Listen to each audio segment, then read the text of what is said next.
Everyone, welcome back to my YouTube channel. आज हम आपके लिए लेके आए हैं 27 दिसंबर 2021 को हुए सीटेट एग्ज़ाम में सीडीपी के 30 क्वेश्चन। तो चलिए स्टार्ट करते हैं आज हम 30 क्वेश्चन के साथ। चलिए चलते हैं फर्स्ट क्वेश्चन पे। फर्स्ट क्वेश्चन क्या है हमारा? बच्चों के संदर्भ में विकास के अंतर्गत आते हैं केवल गुणात्मक परिवर्तन, केवल मात्रात्मक परिवर्तन, गुणात्मक एवं मात्रात्मक परिवर्तन दोनों। विकास में जो बच्चों का डेवलपमेंट होता है उसमें दोनों परिवर्तन आते हैं, गुणात्मक व मात्रात्मक। अब चलते हैं नेक्स्ट क्वेश्चन पे। क्वेश्चन नंबर 2, निम्नलिखित में से कौन सा एक विकल्प सूक्ष्म गत्यात्मक कौशल का उदाहरण है? सूक्ष्म गत्यात्मक कौशल का होते हैं फाइन मोटर स्किल्स होते हैं। इसमें क्या आएगा? कूदना, दौड़ना, तैरना या लिखना है। इसका राइट आंसर होगा हमारा लिखना।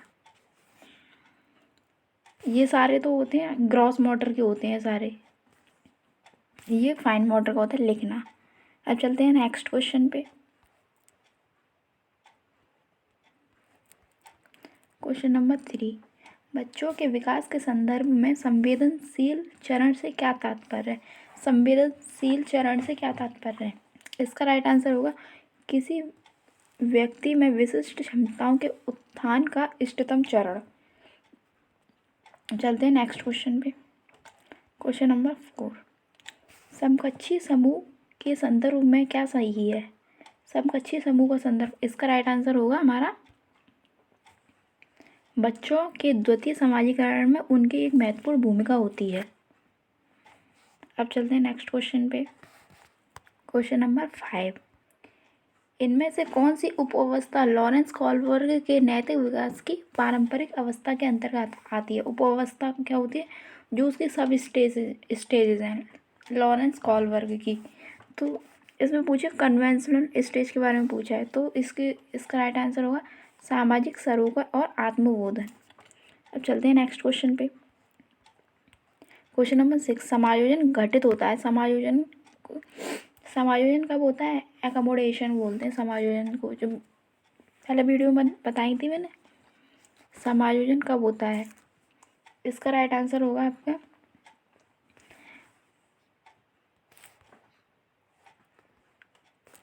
बच्चे अपने वर्तमान स्कीमा में परिवर्तन करके नए अनुभवों के को समझते हैं। अब चलते हैं नेक्स्ट क्वेश्चन पे। क्वेश्चन नंबर 7, एक बच्चा 5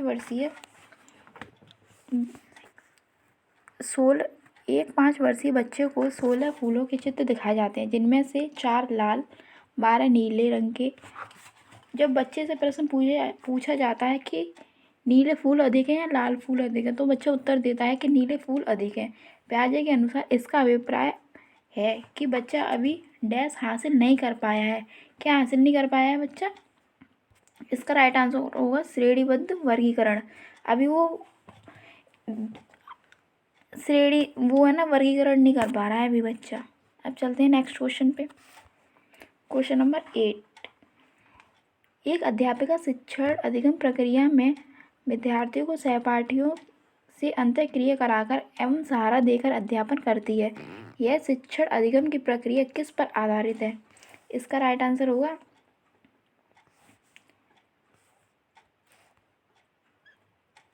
लेव वाइगोस्की के सामाजिक सांस्कृतिक सिद्धांत। अब चलते हैं नेक्स्ट क्वेश्चन पे।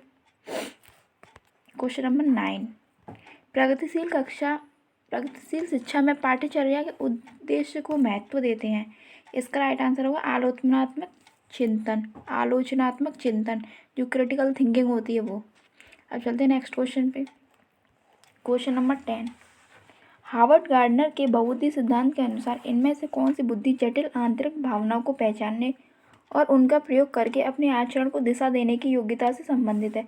इसका राइट आंसर होगा अंतर्वैयक्तिक बुद्धि। चलते हैं नेक्स्ट क्वेश्चन पे। क्वेश्चन नंबर 11, कथन और रीजन वाले हैं।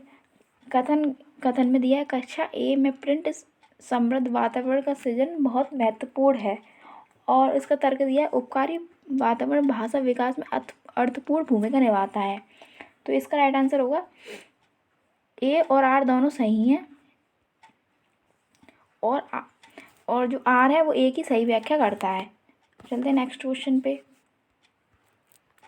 Question number 12। डैश शब्द का प्रयोग जैविक अंतरों के लिए होता है, जबकि डैश शब्द का प्रयोग उन विशेषताओं और स्वभावों के लिए होता है जिसे कि विशिष्ट संस्कृति पुरुषों और महिलाओं के लिए उपयुक्त मानी जाती है। इसमें लिंग और जेंडर। लिंग का प्रयोग किसके लिए होता है? हमारे बायोलॉजिकल डिफरेंसेस के लिए होता है, जैविक अंतरों के लिए। और जेंडर का यूज़ किस लिए होता है? उन विशेषताओं और स्वभावों के लिए जिसे एक जो हमारे मतलब संस्कृति में होता है, हमारे समाज में होता है। जेंडर का प्रयोग हमारे सामाजिक होता है और लिंग का होता है बायोलॉजिकल। अब चलते हैं नेक्स्ट क्वेश्चन पे। Question number 13। बहुभाषी कक्षा के लिए निम्न में से कौन सा कथन सर्वाधिक उपयुक्त होगा? बहुभाषी कक्षा के लिए इसका राइट आंसर होगा शिक्षक को सभी भाषाओं का सम्मान करना चाहिए और छात्रों को उस भाषा में संवाद करने के लिए प्रोत्साहित करना चाहिए जिनका प्रयोग करने में उन्हें आसानी हो। इसका राइट आंसर होगा सेकंड। अब चलते हैं नेक्स्ट क्वेश्चन पे। Question number 14। निम्न में से कौन सा कथन मूल्यांकन हेतु मानकीकृत परीक्षणों के संदर्भ में सही है? इसका राइट आंसर होगा आपका 14 का सेकंड। वे मूल्यांकन के सख्त ढांचों और संरचनाओं पर आधारित होते हैं। अब चलते हैं नेक्स्ट क्वेश्चन पे। क्वेश्चन नंबर 15 पे। निम्न में से कौन सी विधि अधिगम के लिए आकलन के लिए उपयुक्त है? इसका राइट आंसर होगा हमारा बच्चों की संप्रत्य बुद्धि का नियमित प्रलेखीकरण।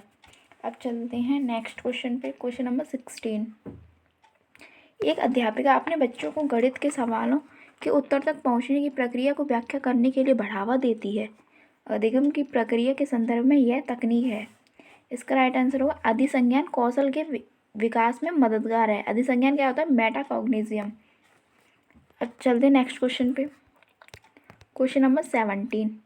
समावेशी कक्षा किन विद्यार्थियों के अधिगम के लिए उपयुक्त स्तर मान रखती है? समावेशी कक्षा में कौन कौन से विद्यार्थी आते हैं? सृजनात्मक भी आते हैं, स्वलीन भी आते हैं, अधिगम विकार भी आते हैं, मानसिक रूप से चुनौतीपूर्ण भी आते हैं। समावेशी कक्षा में ये चारों ही टाइप के विद्यार्थी आते हैं। तो इसका राइट आंसर होगा जिसमें ऑप्शन होंगे 1, 2, 3, 4। इसका राइट आंसर होगा ऑप्शन नंबर 4। अब चलते क्वेश्चन नंबर 18 पे। एक ऐसी दिशा जिसमें कोई बच्चा पढ़ते समय कुछ अक्षरों और शब्दों को हटा देता है या प्रतिस्थापित करता है या फिर उल्टा कर देता है, डैश कहलाती है? बच्चा पढ़ते समय कुछ अक्षर हटा दे तो इसका राइट आंसर क्या होगा? वाचन वैकल्य। इसे इंग्लिश में क्या बोलते हैं? डिसलेक्सिया। अब क्वेश्चन नंबर 19 पे चलते हैं। बिंदु अपने आप से परियोजनाओं पर कार्य करने के लिए बहुत उत्साहित है। वह मौलिक एवं अभिसारी समाधानों को खोज कर लाती है। ये गुण किसकी ओर संकेत करते हैं? इसका राइट आंसर क्या होगा? सृजनात्मकता, क्रिएटिविटी। अब चलते हैं नेक्स्ट क्वेश्चन पे। Question number 20। आंशिक दृष्टि वाले विद्यार्थियों के लिए निम्न में से कौन सा अधिगम सामग्री उपयुक्त है? बड़े प्रिंट में छपी पुस्तकें उपयुक्त हैं। जो देख नहीं पाते बच्चे उनके लिए बड़े प्रिंट में छपी पुस्तकें तो यूज़फुल ही होंगी। और त्रिआयामी मानचित्र और चार्ट जो 3D होते हैं, 3 डायमेंशनल होते हैं। छोटे छोटे प्रिंट वाले कार्यपत्रक जो देख ही नहीं पाता उससे छोटे वाले और दे दें हम, तो ये नहीं होगा इसका। सॉफ्टवेयर जो कि मूल पाठ को वाक्य में परिवर्तित करते हैं, ऐसे सॉफ्टवेयर जो है मूल पाठ है उसको वाक्य में परिवर्तित करते हैं, ऑडियो में परिवर्तित कर देते हैं। तो इसका राइट आंसर क्या होगा? जिसमें थर्ड हो वो नहीं होगा। इसका राइट आंसर होगा सेकंड वाला, फर्स्ट, सेकंड और फोर्थ। चलते हैं नेक्स्ट क्वेश्चन पे। Question number 21। कक्षा में बच्चों के अधिगम को सहयोग देने के लिए निम्न में से कौन सी योजना प्रभावशाली नहीं है? बच्चे के अधिगम को सहयोग देने के लिए कौन सी नहीं है? क्वेश्चन ढंग से पढ़ लेना, नहीं वाला पूछा है इसमें। इसका राइट आंसर होगा हमारा क्वेश्चन नंबर 21 का हमारा होगा बच्चों के प्रश्नों के उत्तर की निष्क्रिय नकल उतारने के लिए कहना। हम बच्चों से ये कहेंगे नहीं, ना नकल उतारने के लिए कहेंगे, ना रट्टा कर ले, ना रट्टाफिकेशन के लिए कहेंगे कि उसे समझाना है। अब चलते हैं नेक्स्ट क्वेश्चन पे। Question number 22। निम्न में से कौन सा सवाल प्रतिक्रियात्मक ज्ञान से संबंधित है? इसका राइट आंसर होगा 3 अंकों वाली संख्याओं को जोड़ने का क्या तरीका है? अब चलते हैं नेक्स्ट क्वेश्चन नंबर 23 पे। राष्ट्रीय शिक्षा नीति 2020 प्रस्तावित करती है कि शिक्षा डैश होनी चाहिए। शिक्षा कैसी होनी चाहिए? अन्वेषण प्रेरित और खोज उन्मुखी शिक्षा होनी चाहिए। चलते हैं नेक्स्ट क्वेश्चन नंबर 24 पे। निम्न में से कौन सा कथन सार्थक अधिगम की श्रेष्ठ परिभाषा देता है? इसका राइट आंसर होगा अधिगम एक सक्रिय प्रक्रिया है जो कि बच्चों द्वारा विद्यालय के बाहर ली गई जानकारी को सम्मिलित करता है। चलते हैं नेक्स्ट क्वेश्चन पे।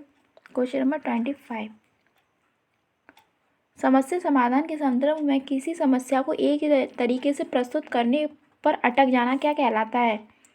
इसका राइट आंसर हुआ अनुक्रिया समुच्चय। समस्या समाधान करते समय एक ही उस पर अटक जाना। चलते हैं क्वेश्चन नंबर 26। एक कक्षा में विद्यार्थी छोटे छोटे समूह में नियत कार्य पर लगे हुए हैं और प्रत्येक समूह का एक सहायक है। किस उपागम का कक्षा में उपयोग हो रहा है? व्यवहारवादी, संरचनावादी या मनोविश्लेषणवादी या प्रतिपादक? इसका राइट आंसर होगा आपका संरचनावादी। वो बच्चे छोटे छोटे समूह में कार्य कर रहे हैं अपना अपना। Question number 27। समस्या के समाधान की वह प्रणाली जिसमें लक्ष्य से आरंभ करके क्रम से पीछे की तरफ चलकर हल तक पहुंचा जा सकता है। इसका राइट आंसर होगा 27 का पश्चिगामी कार्यकारी युक्ति। क्वेश्चन नंबर 28 पे। जब बच्चे गलतियां करते हैं तो उन्हें क्या करना चाहिए? शिक्षक को बच्चे की सोचने समझने की प्रक्रिया को समझने के लिए उसके साथ चर्चा करनी चाहिए कि बच्चा क्यों गलती कर रहा है। आगे हमें उसकी गलती पकड़नी है, ना कि उससे बहस करनी कि तुमने गलती कर दी, अब तो तुम बोल ही नहीं सकते क्लास में, बैठ जाओ चुपचाप से एक कोने में। ऐसा नहीं करना, हमें उसके साथ बात करनी है कि वह गलती क्यों कर रहा है, चर्चा करनी चाहिए हमें। अब चलते हैं क्वेश्चन नंबर 29 पे। एक शिक्षक अपने छात्र को सीखने के लिए आंतरिक रूप से प्रेरित बने रहने के लिए कैसे प्रोत्साहित कर सकता है? इसका राइट आंसर होगा व्यक्तिगत नैपुण्य लक्ष्यों को निर्धारित करने में उनको सहयोग देकर। चलते क्वेश्चन नंबर 30 पे। ये आज का हमारा लास्ट क्वेश्चन है। किसी विद्यार्थी की योजना बनाने, जांचने, मूल्यांकन करने और अपने ही अधिगम में परिवर्तन करने की क्षमता क्या कहलाती है? इसका राइट आंसर हो अधिसंज्ञान। अधिसंज्ञान क्या होता है? मेटाकॉग्निशन। इसी के साथ करते हैं हम वीडियो को समाप्त। और आपको ये वीडियो पसंद आई हो तो हमारी वीडियो को कीजिए लाइक, शेयर एंड सब्सक्राइब। अब मिलते हैं आपसे नेक्स्ट वीडियो में।